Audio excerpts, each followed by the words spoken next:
सूगी का बैग तो मैंने मेरे पास बैग था, मुझको ख़रीदना था। बैग वो ख़राब हो चुका था थोड़ा। तो हम बाज़ार में गए तो वहाँ पे देखा जो बैग मतलब था, सस्ता भी था लेकिन वो कमज़ोर था। जो वैस अच्छा था तो वो मैं हिजाब एक बार फिर से सुर्खियों में है, लेकिन इस बार हिजाब पहने एक महिला जो अपने कंधों पर स्विगी का बैग लेकर डिलीवरी करने के लिए निकलती है। ये वीडियो सोशल मीडिया पर जमकर वायरल है और आज एक्सक्लूसिव जो हमारे साथ वो महिला मौजूद है जिनका नाम है रिजवाना। आज हम उनसे जानने की कोशिश करेंगे कि जो ये स्विगी का बैग है उससे जुड़ी कहानी क्या है। तो सबसे पहले मैम, जो स्विगी बैग अपने कंधों पर लेकर आप सामान बेचने या लोग कहते हैं कि डिलीवरी करने जाती हैं, वो कहानी क्या है? सूगी का बैग तो मैंने मेरे पास बैग था, मुझको ख़रीदना था। बैग वो ख़राब हो चुका था थोड़ा। तो हम बाज़ार में गए तो वहाँ पे देखा जो बैग मतलब था, सस्ता भी था लेकिन वो कमज़ोर था। जो वैस अच्छा था तो वो महंगा था तो हमने लिया नहीं। मैंने सोचा जब पैसे होंगे तब उसको ख़रीदेंगे।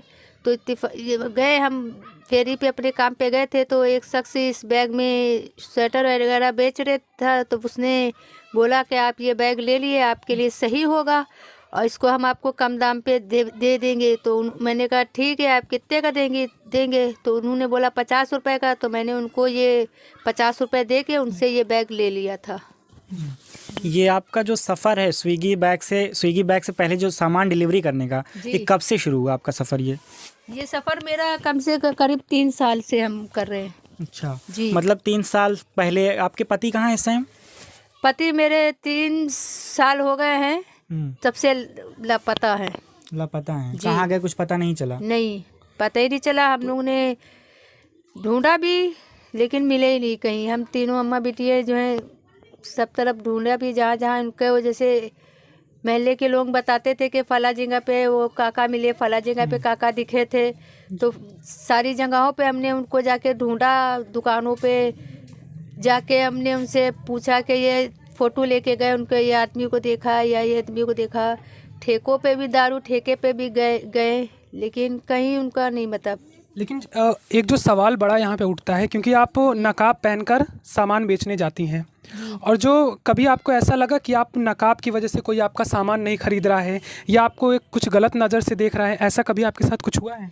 सामान खरीदने का तो ये हम नहीं बता सकते उनके मन में क्या है क्या नहीं है। हाँ ये है, सामान जब बेचने जाते थे तो कुछ लोग मतलब ऐसा बोलते भी थे कि जो है शादी मुझसे कर लो, ये है दुनिया की बातें। लेकिन हम उनको तवज्जो ही नहीं देते थे। अपना काम किया, अपने आगे चल, दूसरी अपने काम के लिए आगे चल दिए।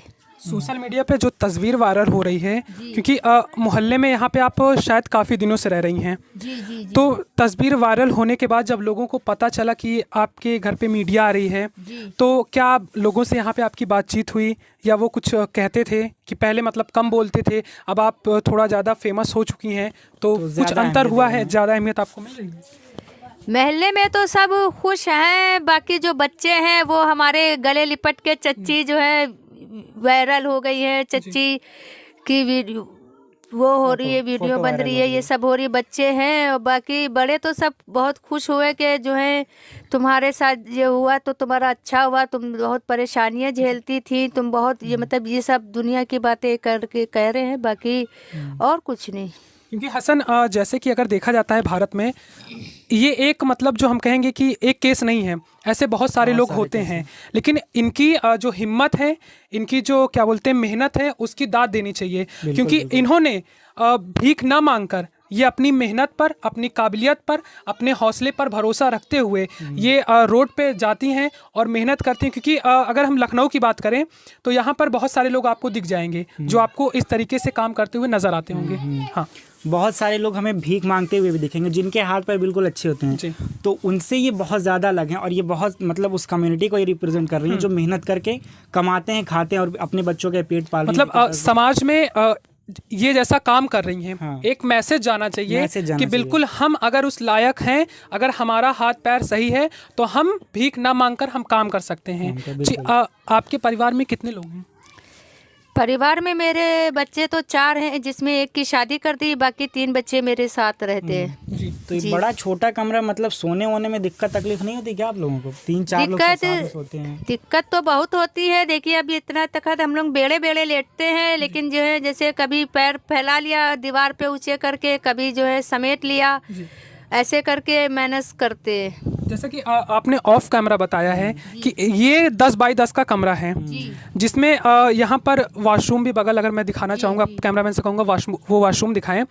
अगर जब कोई रिश्तेदार आ जाता है, कोई मेहमान आ जाता है, अगर उसको बाथरूम जाना होता है तो आपको बाहर निकल के जाना पड़ता है, क्योंकि न इसमें दरवाज़ा है न इसमें कुछ है, तो बहुत सारी परेशानियां हैं। और यहाँ पर आपका छोटा सा कमरा है, इसी में आप सारे सामान रखते हैं। इसी को मैं आपका किचन भी कह सकता हूँ, इसी को आपका मैं ड्राइंग रूम भी कह सकता हूँ, या इसी को आपका मैं आपका बेडरूम कह सकता हूँ। तो आपकी जो तस्वीर वायरल हुई है, इस बारे में आपको कैसे पता चला? इस बारे में तो हम अपने काम ही पे गए थे, तो जिस दिन फ़ोटो खींचा उस दिन तो हमें पता नहीं चला। फ़ोटो खींचने की बात बताते हैं, और दूसरे दिन जब हम गए तो एक चप्पल वाले भैया ने जो है उन्होंने कहा कि ये देखो तुम्हारा फ़ोटो किसी ने पीछे से खींच के डाला है, और ये देखो इतनी जो है 500 करीब तुम्हारी लाइक हुई है। तो हमने कहा डालिस होगा कोई, अब हमें तो पता नहीं, हमने पीछे से तो देखा नहीं, बस इतना कह के फिर हम आगे अपने काम के लिए आगे चले गए। जी। जैसा कि हसन बिना किसी लाग लपेट के, बिना किसी ताम झाम के ये अपना काम करती गई, और इनको भरोसा अपने काम पर था। जिसने इनकी तस्वीर को फ़ोटो खींच के डाला है, इनको शायद इस बारे में भनक भी नहीं थी कि मैं वायरल हो चुकी हूँ और मैं बहुत ज़्यादा लोग मुझे देख रहे हैं, मुझे पसंद कर रहे हैं। हसन, तो इसी सिलसिले में मेरा एक आपसे सवाल ये है कि आपको क्या कभी, मतलब जब आप वायरल नहीं हुई थी, आप एक काम करती थी, क्या कभी आपको उम्मीद थी इस तरह की कि कभी आप कभी मतलब समाधान होगा, आपकी समस्याओं का समाधान होगा, निष्कर्ष कुछ निकलेगा? आप बता रही हैं अभी बेड़े बेड़े 4 लोग आप लोग सोते हैं इस पे, तो क्या कभी मन में आपके आता था कि हम लोग की कभी समस्या का समाधान इसका हो सकता है या होगा इन फ्यूचर? नहीं, कभी नहीं मन में आया, क्योंकि कोई समस्या का कोई वही नहीं था। क्योंकि कोई होता तो समस्या का साधन वो होता, लेकिन जब कोई था ही नहीं तो उसकी कोई समस्या का था ही नहीं। जो हम मेरी फ़ोटो वायरल हुई है तो ये तो हमें बाद में पता चला, जब सत्य प्रकाश जी आए तो तब उन्होंने बताया, तब उन्होंने पहली बार तो उन्हीं ने जो है स्टोरी बनाई थी। हाँ, सत्य प्रकाश जी का भी हम बहुत बहुत धन्यवाद अदा देंगे, उनको करेंगे कि वो उनकी वजह से हमें पता चला कि ऐसी भी कोई परेशान महिला हैं। क्योंकि इसमें द मूक नायक जो टीम है उसकी बहुत ज़्यादा यहाँ पर अगर जितनी तारीफ़ की जाए वो बहुत कम होगी, क्योंकि हमें लोकेशन पता चलने के बाद भी जो हम लोग यहाँ पर आ रहे थे ढूंढने में बहुत ज़्यादा परेशानी हुई थी। और आप ये सोच सकते हैं कि जब इनकी फ़ोटो खींची गई, न उस पर कुछ मेंशन था, न इनका नाम मेंशन था। इतने बड़े लखनऊ में इनको ढूंढना वाकई में पत्रकारिता जगत में एक काबिले मिसाल पेश किया जाता है। और जैसा कि हम आपसे ये जानना चाहेंगे कि आपका परिवार 4 लोग आप यहाँ पे रहते हैं, और कभी आपने, क्योंकि प्रधानमंत्री आवास योजना की बात की जाती है, कभी आपने अप्लाई किया था? अप्लाई तो किया था 2-3 मरतबा, लेकिन जो है कोई वही नहीं हुआ। एक मरतबा तो जो है जब मायावती जी का जब था, जब उनका था तब हमने भरा था। तब तो एक आए थे गाड़ी से, देखे मतलब पूछ के जब हमारी बाहर से बिल्डिंग ही देख के फिर वो वापस हो गए थे। जी।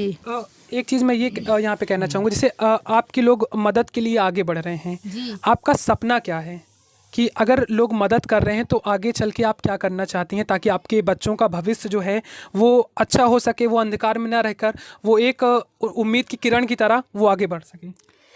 मेरा सपना तो यही है कि मेरे बच्चे से पहले सपना तो यही, बच्चे पढ़ लिखे के काबिल बन जाए, और उसके बाद जो है मेरा एक अपना जैसे घर हो, जिसमें हमको छोटा ही सा हो भले हो, लेकिन सुविधा सही हो, और कोई एक जैसे बिजनेस हम अपना कर ले, जिसमें जो है अपने घर बैठे हम काम करें। हम जितना जैसे चलते हैं, चलने में दिक्कत होती है, लेकिन मजबूरी जो है सब कुछ करवाती है। तो मतलब यही है कि दुकान कोई खोल ले तो उसमें अपना घर का अपना खर्चा उसी में से करके करे पूरा, तो दिन भर। बिल्कुल। अच्छा, ये जो कमरा 10 बाई 10 का आप बता रही हैं, इधर एक दरवाज़ा भी लगा, वो दरवाजे के अंदर भी एक कमरा है, तो क्या ये भी आपका है? नहीं, ये दरवाजे के अंदर हमारे जो है देवर रहते हैं। अच्छा, दूसरे देवर देवरानी, हाँ, उनका रास्ता मेरे ही कमरे से है। मतलब इस पूरे गली में जितने भी लोग हैं सबको कुछ ना कुछ इनकी तरह समस्याएं हैं, हर चीज़ की समस्याएं हैं। जी। तो ये आप सुन रहे थे रिजवाना जी को, जो स्विगी का बैग टांगे हुए, नकाब पहने हुए रोडों पर अपने सामान को लेकर वो बेचती हुई नज़र आती हैं। उनकी तस्वीरें भी काफ़ी वायरल हो चुकी हैं और मैं आपको दिखाऊंगा क्योंकि 10 बाई 10 का घर शायद आपने कल्पना नहीं किया होगा। आप इसको घर भी नहीं बोल सकते। हाँ, एक बिल्कुल। छोटा सा कमरा है जिसमें एक 4 जिंदगी एक अपने तखत जीवन है गुजार और रही है। शायद आप जानकर हैरान होंगे कि तखत का जो क्या बोलते हैं उसको मैं पावा ही बोलते हैं, पाया ही बोलते हैं और हमारे साइड उसको पावा बोलते हैं। यहाँ पर वो ना पाया है ना पावा है, वो जो ईट पे टिका हुआ है और उस पर ये लगभग 3 से 4 लोग उस पर वो सोते हैं। यही इनका किचन है और सामने इनका वॉशरूम है और जो दरवाजा है घर का वो टूटा हुआ है। और अंधेरे की जो तस्वीरें हैं मैंने भी आपको आगे मैंने उसमें दिखाया हुआ है कि लाइट जब नहीं रहती है तो यहाँ पर कितना ज़्यादा अंधेरा रहता है। चाहे पढ़ाई के तौर पर देखें, चाहे ये अपना जब सामान लेके यहाँ पे तैयारी करती हैं बाहर जाने के लिए, तो कितनी मुसीबतों का इनको सामना करना पड़ता होगा। जी हसन जी, और इनकी तरह बहुत सारी महिलाएं हैं पूरे भारत में जो इसी तरह परेशान रहती हैं। वो इनकी तरह बहुत कई लाखों लोग हैं जो परेशान रहते हैं, वो इनको ये रिप्रेजेंट कर रही हैं। और हमारी आपसे गुजारिश है कि आप इनकी मदद करिए और अगर आप इनकी मदद नहीं कर सकते तो आप अपने आसपास के लोगों की मदद करिए जो इनकी तरह परेशान हैं, जो मेहनत करके कमाते हैं, जो मेहनत करके अपना पेट पालते हैं। आप उनकी मदद कर सकते हैं, आप उनकी मदद करिए। और यही वो बैग है जिसको लेकर ये जाती हैं, जिसकी वजह से ये वायरल हैं। और ये स्विगी का बैग है। अभी तक स्विगी की तरफ से इनको कोई मदद नहीं आई है। स्विगी जिसको इन्होंने करोड़ों रुपए का फायदा पहुंचाया है, करोड़ों की मार्केटिंग इन्होंने फ्री में की है। तो स्विगी को भी अब इनको मदद करनी चाहिए। और क्या हसन आपको ये नहीं लगता है कि आज के समय में तमाम लोगों को रिजवाना जैसी बनने की ज़रूरत है, इनके जैसी हिम्मत आने की ज़रूरत है? क्योंकि आज के समय में बैठकर खाना बहुत आसान होता है लेकिन ज़मीनी स्तर पर इस तरीके से मेहनत करना आसान नहीं होता है। और जो महिला का ठप्पा होता है, शायद उस चीज़ को रिजवाना जी बिल्कुल ख़त्म करते हुए यहाँ पर देखी जा सकती हैं कि अपने कंधों पर वो जो स्विगी का ये बैग है, ये सिर्फ एक स्विगी का बैग नहीं है, ये स्विगी का बैग इनकी रोजी रोटी है, ये स्विगी का बैग इनके परिवार की आमदनी है, ये स्विगी का बैग इनके जो बच्चे हैं उनके भविष्य का रास्ता है। और यही स्विगी का बैग शायद इनको आगे जो यहाँ तक बढ़ाया है, ये स्विगी का बैग होगा। जी हसन, मेरे एक चीज़ हम और कहना चाहेंगे, बहुत आसानी से मांग सकती थी रोडों पे जिस तरह लोग मांगते हैं, ये अपने बच्चों को भी उसमें लगा सकती थी क्योंकि बच्चों को देख के लोग इमोशनल हो जाते हैं, पैसा देते हैं। लेकिन इन्होंने बच्चों को पढ़ाना चाह कोचिंग ट्यूशन भेजती हैं और खुद ये मेहनत करती हैं, मेहनत करके पैसा कमाती हैं, फिर उससे अपने परिवार का पेट पालती हैं, पालन पोषण करती हैं। जी, सोशल मीडिया के जरिए जो इस वीडियो को देख रहे हैं, सुन रहे हैं और इनकी परेशानियों को वो समझ रहे हैं, ज़रूरत है आगे बढ़कर इनकी मदद करने का। क्योंकि शायद समाज में एक रिजवाना जी नहीं है, ऐसी बहुत सारी रिजवाना जी होंगी। अपने आस पड़ोस में आप देखिए, क्योंकि अगर आप किसी की मदद करेंगे तो शायद ऊपर वाला भी आपके दोनों हाथ फैलाकर आपकी मदद करेगा। जी हसन, इसीलिए हम इनका अकाउंट नंबर और इनका मोबाइल नंबर अपने डिस्क्रिप्शन में दे देंगे। आप इनकी वहाँ पर जाकर मदद कर सकते हैं। जो भी आपके पास जितना भी पैसा हो, जितनी भी आपके अंदर क्षमता हो इनको देने की, आप इनकी मदद कर सकते हैं। जी, और क्योंकि इनकी हिम्मत, इनके जज्बे और लास्ट में मैं द मूक नायक टीम को बहुत बहुत धन्यवाद करता हूं कि उनकी वजह से शायद इनकी परेशानियां, इनकी समस्याओं जो आज लोगों के सामने आई हैं, तो मैं द मूक नायक टीम को बहुत बहुत धन्यवाद करता हूं कि उनकी वजह से आज यहाँ पर हम आए हुए हैं। अगर आपको वीडियो पसंद आई, लाइक शेयर और सब्सक्राइब करें। धन्यवाद।